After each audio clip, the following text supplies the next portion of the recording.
Chapter 1. The breaking point. Kirk Baxter had always imagined that wedding planning would be stressful, but in the kind of way that made couples laugh later, like forgetting the florist's name or debating whether salmon was too safe for the reception menu. He hadn't pictured this. Sitting at his kitchen table, a binder of color swatches and seating charts spread out like a battlefield, while Brenda Wilcox casually detonated the future. "I'm meeting Jason for coffee next week," she said, flipping through the binder as if she'd just mentioned picking up dry cleaning. "Just for closure." Kirk froze mid-scribble, his pen hovering above the page like a plane circling without landing. "Closure." His voice was calm, too calm, the kind that made Brenda glance up, sensing the shift in air pressure. "Yeah," she said, blinking at him like he was the one being weird. To make sure there aren't any lingering issues. I don't want anything awkward popping up later." He set the pen down slowly. "Jason," he repeated, tasting the name like something sour. "Your ex-boyfriend Jason." "Yes." She tilted her head, her ponytail swishing like punctuation. "It's not a big deal, Kirk. We're just going to talk." Kirk stared at her, at the woman he'd spent 3 years loving, the woman he'd asked to marry him because he believed, stupidly apparently, that they were both all in. And now, 2 months from the wedding, she was scheduling coffee with the man she used to sleep with. For closure. "What exactly needs closing?" he asked, voice still level, though something inside him had begun to crack like ice under weight. Brenda sighed, the kind of sigh reserved for explaining obvious things to children. "Look, sometimes people need to tie up loose ends. It's healthy." "Healthy?" Kirk echoed, leaning back in his chair. "So, when did you start talking to him again?" Her eyes flickered just for a second, but Kirk caught it. "We text every now and then," she said lightly. "It's nothing serious." "How long?" His tone sharpened, not loud, but precise, like a scalpel. Brenda's smile faltered. "Kirk, come on. Don't make this a big thing. Answer the question," he said, and now his voice carried weight. Not anger, clarity. The kind that slices through illusions like sunlight through fog. She crossed her arms. "You're being insecure." And that was it. The snap. Not a shout. Not a slammed fist. Just the quiet shattering of something he'd believed in. Love makes you blind, they say. Stupid too. But once clarity comes, it never leaves. "Insecure," he repeated softly, almost amused. "Brenda, for 3 years I was yours. Only yours. And now I find out I wasn't the only option. You were still entertaining him." "That's not true." Her voice rose, defensive. "I love you, Kirk. I just what?" He stood, slow and deliberate, like a man walking away from a fire he tried too long to put out. "You should have had your closure before you wasted 3 years of my life thinking I was your choice and not your placeholder." Her mouth opened, but no words came. He picked up the binder, closed it with a soft thud, and set it aside. "You have a week to move out," he said calmly, almost kindly. "I'm not marrying someone who needs to keep one foot in the past." Brenda's eyes filled, anger and confusion swirling like storm clouds. "You're overreacting." "No," Kirk said, meeting her gaze with a steadiness that surprised even him. "I'm reacting exactly as a man should when he realizes the person he loves isn't who he thought. Thank you for showing me before I made the biggest mistake of my life." She left in tears, the door clicking shut behind her like the final note of a song Kirk never wanted to hear again. He stood in the silence, staring at the binder on the table. Color swatches, seating charts, dreams, all of it meaningless now. He felt hollow but not broken. Hurt, yes. Betrayed, absolutely. And beneath it all, a truth that burned cold. He still loved her. God help him, he did. But love without trust was just a slow death, and Kirk Baxter had no intention of dying that way. Chapter 2. Brenda's reality check. Brenda Wilcox had never thought silence could feel so loud. It followed her out of Kirk's apartment, down the elevator, and into the cold November air like an accusation she couldn't shake. By the time she pulled into her parents' driveway, her tears had dried into tight tracks on her cheeks, leaving her face stiff and raw. Her mother opened the door before Brenda even knocked. "Honey." The word was soft, worried. One look at Brenda's blotchy face and her mom pulled her into a hug without asking questions. Brenda clung to her like a lifeline, the sobs starting again, messy and unrestrained. He ended it," she choked out. Her mother's arms tightened. "Come inside. Let's get you some tea." The kitchen smelled like cinnamon and calm, 2 things Brenda desperately needed. She sat at the table, clutching a tissue while her mom busied herself with the kettle. Her dad appeared a moment later, his expression a mix of concern and the quiet dread fathers feel when their daughters cry. "What happened?" he asked, lowering himself into the chair across from her. Brenda sniffled, staring at the wood grain like it held answers. "We were planning the wedding, and I told him I was meeting Jason for coffee." Her dad blinked. "Jason? Your ex-boyfriend?" "Yes," she said quickly, as if speed could make it sound less damning. "Just for closure. I didn't think it was a big deal." Her mom set a steaming mug in front of her. "And Kirk thought it was?" Brenda nodded miserably. "He asked how long we've been talking. I told him we text sometimes. He lost it. Her dad leaned back, rubbing his jaw. Lost it how? He didn't yell, Brenda said, voice cracking. He just looked at me like he didn't know who I was. Told me to move out. Said I wasted 3 years of his life. Her mom winced. Oh, sweetheart. Brenda's hands trembled around the mug. I love him. I wasn't cheating. I just wanted to make sure there weren't any loose ends. Her dad's sigh was heavy, the kind that made the room feel smaller. Brenda, do you know what that looks like from the outside? She frowned. What do you mean? It looks exactly like what Kirk saw, he said bluntly. Exes aren't just friends. No man wants to feel like he's sharing space with your past. They want to be the only one. Brenda stared at him, stunned. Dad, I'm not saying you cheated, he continued, voice firm but not cruel. But keeping contact with an ex?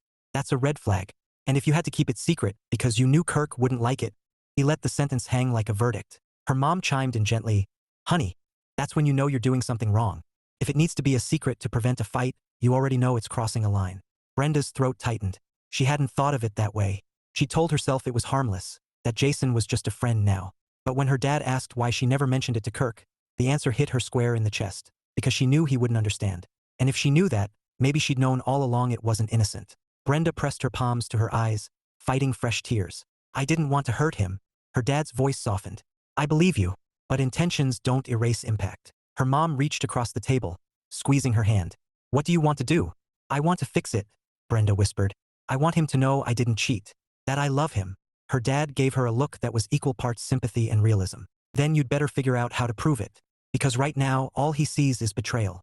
Brenda nodded, her heart pounding with a mix of fear and determination. She had no idea how to make things right. But she knew one thing. She wasn't ready to let Kirk Baxter become just another loose end. Chapter 3, Kirk's New Normal. 2 years later, Kirk Baxter had become something of an expert at pretending he was fine. He had the routine down. Wake up, run 3 miles, shower, dress in the kind of crisp button-downs that said competent professional, and head to the office where he was now a senior project manager. His apartment was neat, his fridge stocked with healthy options, and his calendar filled with work deadlines and gym sessions. On paper, he looked like a man thriving. In reality, he was just functioning. The hurt hadn't vanished. It had simply learned to sit quietly in the corner, like an unwelcome guest who refused to leave. Kirk had made peace with it, or as much peace as a man could make with the memory of dismantling his own wedding plans because the woman he loved thought closure with her ex was casual. He sipped his coffee at his desk, scrolling through emails, when his coworker and self-appointed social director, Max, leaned against the cubicle wall with a grin that spelled trouble. Morning, Baxter. How's the land of spreadsheets and broken dreams? Kirk didn't look up. Thriving. Thanks for asking. Max smirked. You're about as thriving as a cactus in a snowstorm, which is why I've taken the liberty of fixing your love life. Kirk finally glanced up, suspicion narrowing his eyes. Define fixing. I set you up on a date, Max said, like he was announcing a Nobel Prize. Tonight. Her name's Tasha. She's gorgeous, funny, and, get this, she likes dogs. You like dogs. I don't have a dog. Details. Max waved off. You could get one.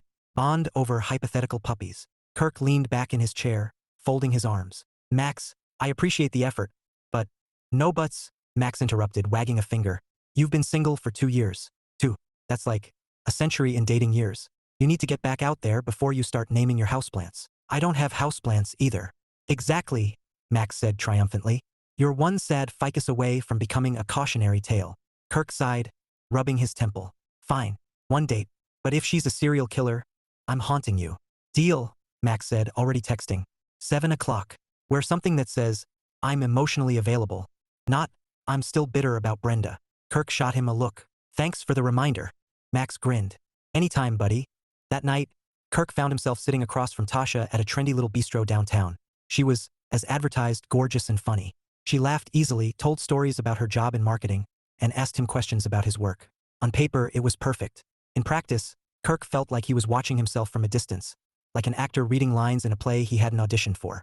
He smiled, he nodded, he even laughed at the right moments, but the spark wasn't there. Not because Tasha wasn't great. She was. It was him. His heart was still cautious, like a man standing on the edge of a pool, unwilling to dive because he remembered how cold the water was last time. So, Tasha said, swirling her wine. Any crazy ex stories? Kirk's smile tightened. 1 or 2, he said lightly and changed the subject. By the time dessert arrived, he knew this wasn't going anywhere. Tasha deserved someone who could give her more than polite conversation and half-hearted jokes. Kirk walked her to her car, thanked her for the evening, and drove home feeling tired. Not sad, not angry, just tired. He poured himself a drink, sat on the couch, and stared at the city lights outside his window. 2 years, and he still couldn't shake the feeling that love was a gamble he wasn't ready to play again. But life, as Kirk was about to learn, had a way of shuffling the deck when you least expected it. Chapter 4, The Coffee Collision. The universe had a twisted sense of humor. Kirk Baxter discovered this on a Thursday morning when he ducked into his favorite coffee shop, Bean and Gone, for a quick caffeine fix before a client meeting. He was halfway through the door when he saw her. Brenda Wilcox. She was standing at the counter, hair swept up in a loose bun, wearing a navy blazer that made her look like she owned the place. She hadn't changed much.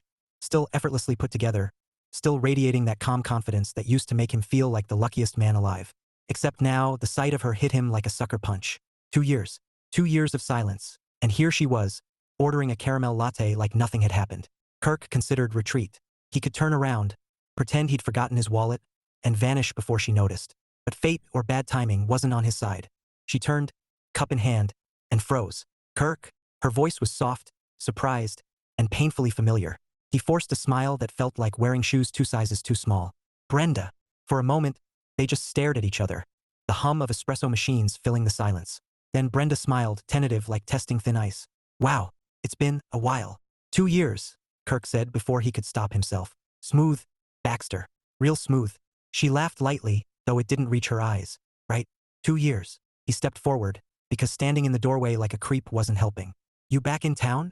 Yeah, she said, tucking a strand of hair behind her ear. New job. Marketing director for a startup. They're based here. Good for you, Kirk said, and meant it mostly. He'd always admired her ambition. It was one of the things that drew him in. That, and the way she used to look at him like he was her whole world. Past tense. Brenda hesitated, then gestured toward a corner table. Do you have time for coffee? To catch up? Every instinct screamed no. He had a meeting in 30 minutes, and more importantly, he had self-preservation to consider. But something in her expression, hopeful, nervous, made him pause. Sure, he heard himself say. A few minutes. They sat across from each other, cups steaming between them like neutral territory. Kirk wrapped his hands around his mug, grounding himself. So, Brenda began. How have you been? Good, Kirk said. Work's busy. Keeps me out of trouble. She smiled faintly. Still at the same company? Promoted, he said, and immediately hated how it sounded like bragging.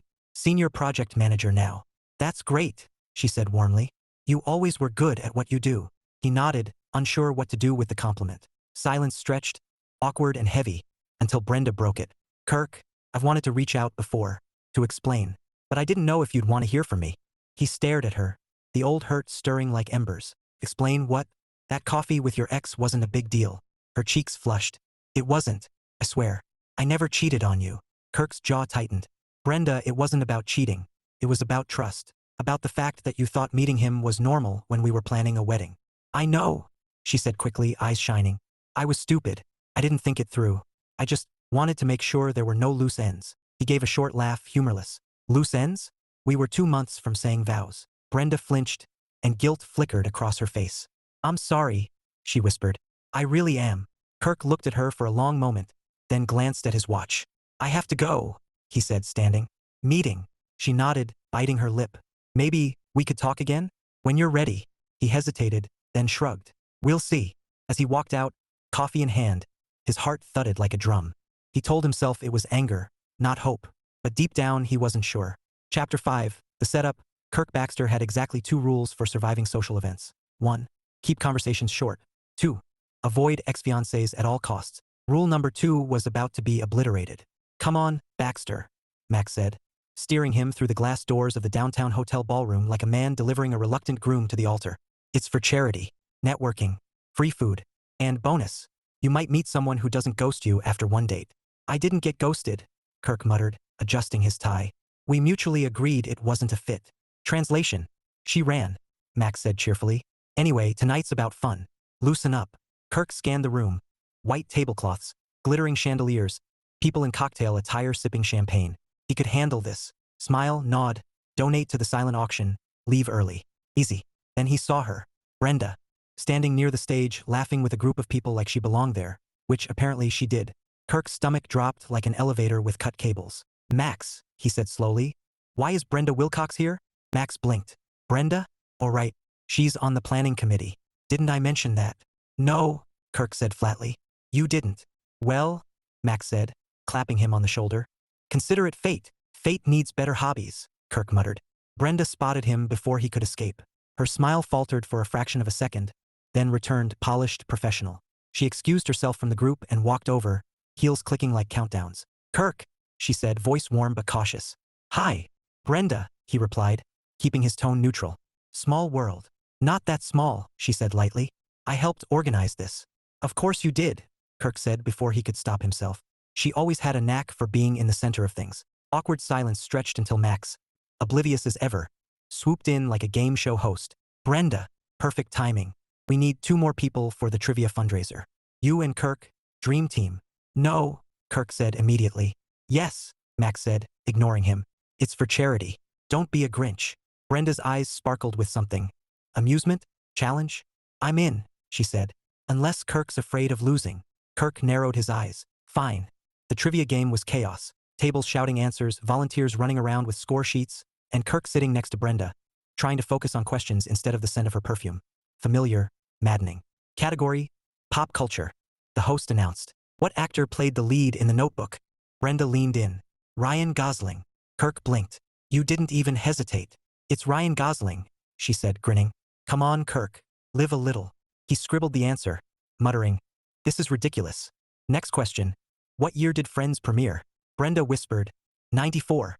Kirk stared at her. How do you know this? I have range, she said, smirking.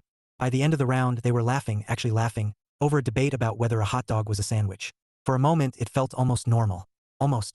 Then Brenda's hand brushed his when they reached for the same pen, and the jolt of contact snapped him back to reality. He pulled away like the pen was on fire. Sorry, she murmured. No problem, he said, voice tight. When the game ended, their team won second place. Max was thrilled. Kirk was exhausted. Brenda looked hopeful, and that scared him more than anything. As they stood near the exit, she touched his arm lightly. Kirk, can we talk? Really talk? He hesitated, every instinct screaming to run. But something in her eyes, earnest, vulnerable, made him nod once. Coffee, he said. Tomorrow. Brenda smiled, small but genuine. Tomorrow. Kirk walked out into the cool night air, heart pounding. He told himself it was nerves, not nostalgia. But deep down, he wasn't sure. Chapter 6. Coffee and Confusion. Saturday morning found Kirk Baxter sitting at a corner table in Bean and Gone, nursing a black coffee and wondering why he'd agreed to this. He told himself it was closure, his closure this time. Tie up loose ends, clear the air, move on. Simple. Except nothing about Brenda Wilcox had ever been simple. She arrived 5 minutes late, breathless and apologetic, her scarf trailing like a comet. Sorry. Traffic was insane. Kirk stood automatically because manners were muscle memory. No problem. She smiled, small, tentative, and slid into the chair across from him. Thanks for meeting me. Sure, he said, keeping his tone neutral. He wasn't here to make her feel comfortable. He was here for answers. Brenda ordered a caramel latte, of course she did, and turned back to him, fingers laced on the table like she was bracing for impact. Kirk, I need you to know I never cheated on you. He nodded slowly. I believe you. Her brows lifted. You do. I do, he said. That was never the issue. Then what? She stopped, biting her lip. I mean, I know what the issue was. I just didn't think it was that big of a deal. Kirk gave a short laugh, dry as desert air. Brenda, we were planning a wedding. You were texting your ex meeting him for coffee. And you didn't think that was a big deal. I didn't, she said, leaning forward, voice urgent. I swear, it wasn't romantic. It was just closure. He stared at her, the word tasting bitter. Closure. You keep saying that like it's a magic spell. Brenda flushed. I didn't want any unresolved stuff hanging over us. Unresolved stuff? Kirk shook his head. You know what was unresolved? My belief that you were all in. Her eyes shimmered, and for a second, he hated that it still hit him. The way she looked when she was about to cry. He took a breath, steadying himself. Brenda, he said quietly, I loved you. I was ready to spend my life with you. And then you made me feel like I was just an option. You weren't, she whispered. You were everything. Then why keep him in your life? Kirk asked, voice sharp now. Why hide it? Brenda's silence was answer enough. Finally, she said, because I knew you wouldn't understand. Kirk laughed, soft, incredulous. You're right. I don't. The tension was thick enough to spread on toast. Brenda reached for her cup, then froze when Kirk's phone buzzed. He glanced at the screen, Max of course, and ignored it. Brenda tried again. I've changed, Kirk. I've learned a lot since then. Good, he said. I'm glad. She blinked. That's it? You're glad. What do you want me to say? Kirk asked, exasperated. That we pick up where we left off? That I forget everything? No, she said quickly. I just hoped we could start over. Kirk stared at her, heart thudding. Start over. The words dangled between them like a dare.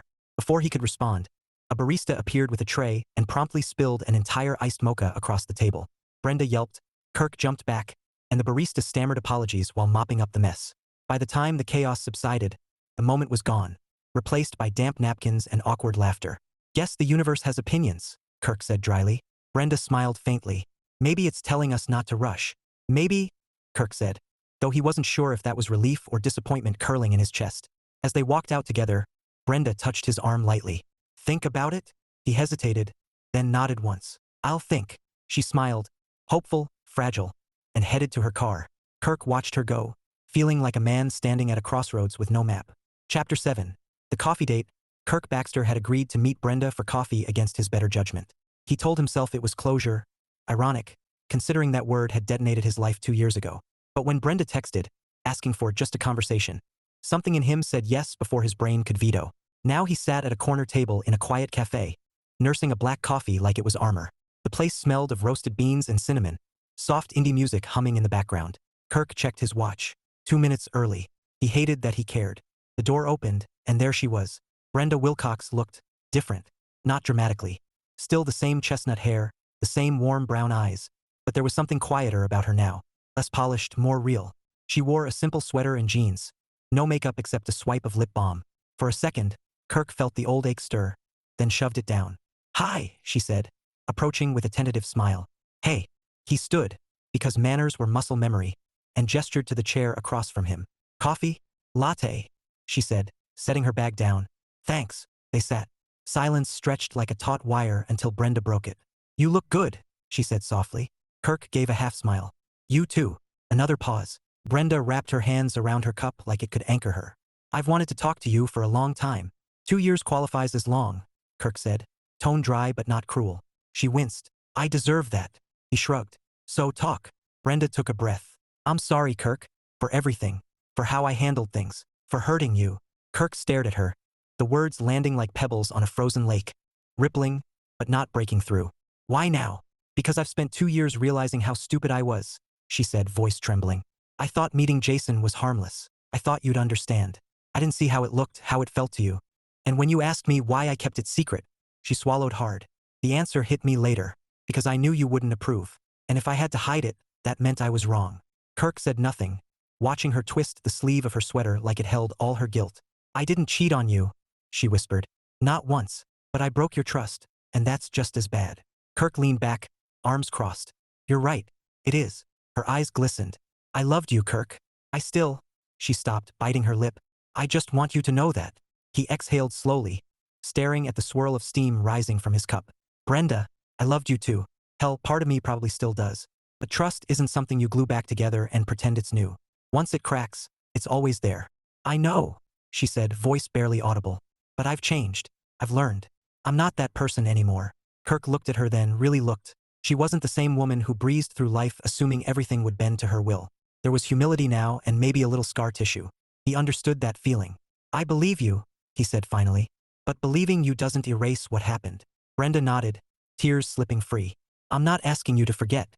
I'm asking if you'd ever consider trying again. Kirk's laugh was short, almost bitter.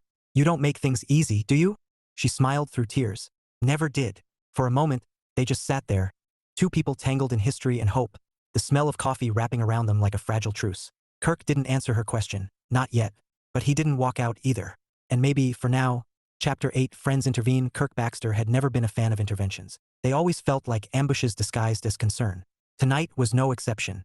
He sat at a corner booth in O'Malley's, nursing a beer while Max and 2 other friends, Derek and Liam, grinned at him like conspirators. The pub was loud, the air thick with fried food and laughter, but Kirk could feel the trap closing. So, Max began, leaning forward with the enthusiasm of a man about to deliver life-changing wisdom. Brenda's back in town. Kirk didn't flinch. He'd known for weeks. The coffee shop encounter had been awkward enough to haunt his dreams. And, he said, taking a slow sip, and, Derek chimed in, you've been acting like a guy who saw a ghost, which technically you did. The ghost of relationships past. Kirk set his beer down. I'm fine. Liam snorted. You're about as fine as a car with 3 flat tires and a squirrel living in the engine. Kirk gave him a look. Thanks for the metaphor. Max grinned. Point is, you still care. Don't deny it. I'm not denying anything, Kirk said evenly. I'm just realistic. Trust doesn't grow back like hair. Hair grows back, Derek said. Not if you're bald, Liam added helpfully. Kirk pinched the bridge of his nose. This is why I don't take advice from you people. Max ignored him. Look, Brenda messed up, sure. But she wasn't evil. She didn't cheat. She just made a dumb decision. A dumb decision that nuked our engagement, Kirk said flatly. True, Max admitted. But you've been single for 2 years, man. 2. You're turning into a hermit with a gym membership. Kirk opened his mouth to argue, but Derek cut in. What's the worst that happens? You talk to her, realize you still hate her and move on. Or, crazy thought, you forgive her and maybe stop glaring at happy couples like they stole your lunch. I don't glare, Kirk muttered. You glare, Liam said. Like, aggressively. Kirk sighed, staring into his beer like it held answers. He didn't hate Brenda. That was the problem.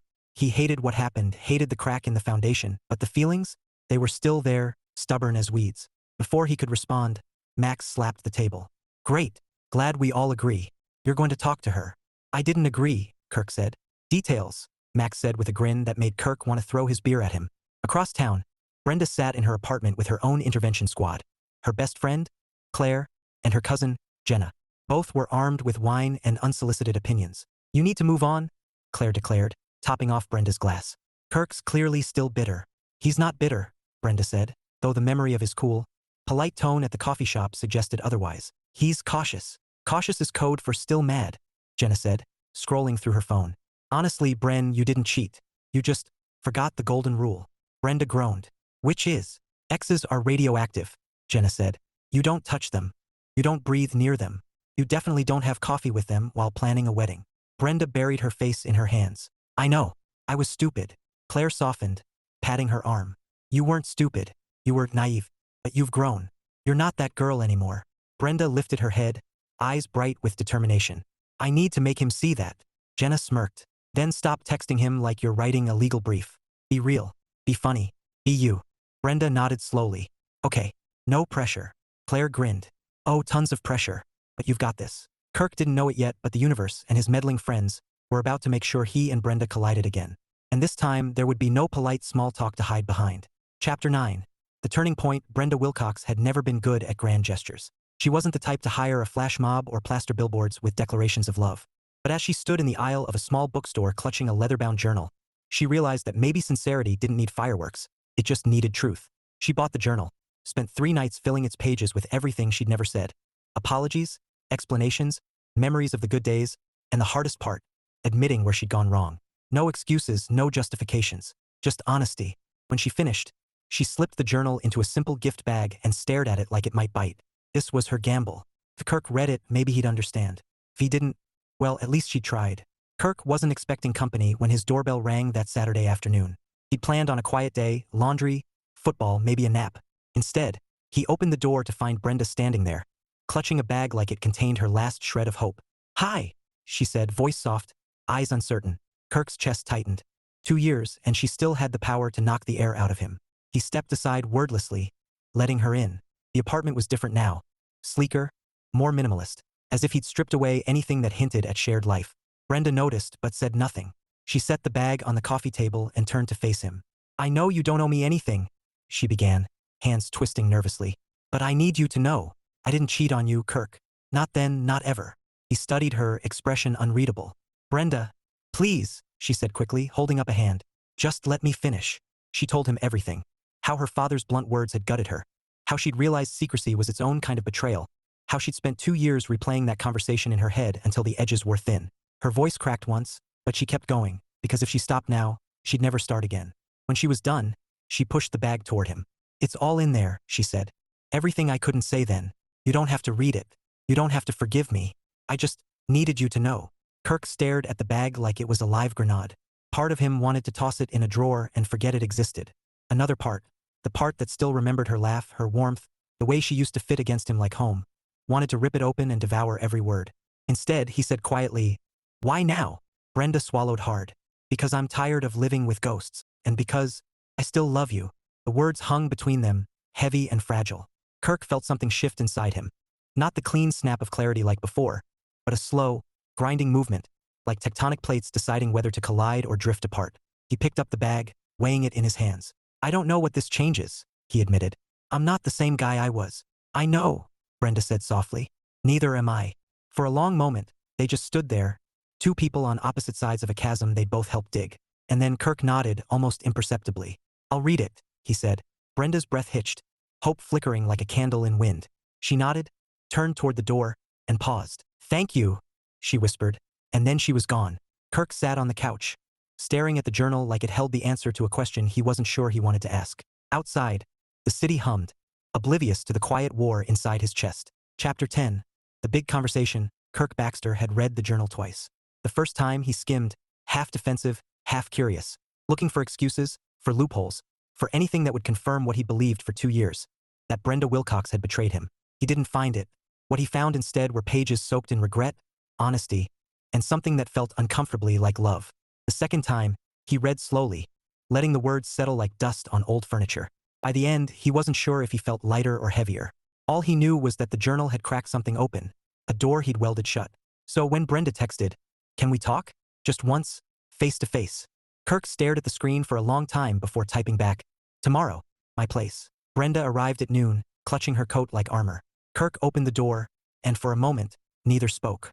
2 years of silence pressed between them like glass. "Come in," he said finally. She stepped inside, eyes flicking over the apartment. It was cleaner, sharper, like him. No trace of the life they'd shared. She sat on the edge of the couch while he took the armchair opposite, the coffee table a neutral zone between them. Kirk leaned forward, elbows on his knees. "I read it." Brenda nodded, throat tight. And, he exhaled slowly. It was honest, brutally honest. "That was the point," she said softly. He studied her, the woman he'd loved, the woman who'd broken him without meaning to. "Why didn't you tell me then? Why keep it a secret?" Brenda's eyes shimmered. "Because I knew you wouldn't understand. And that's when I realized I was wrong. If you have to hide something from the person you're marrying, you're already breaking trust." Kirk nodded once, the truth landing like a stone. "You didn't cheat. I believe that now. But Brenda," his voice dropped, raw.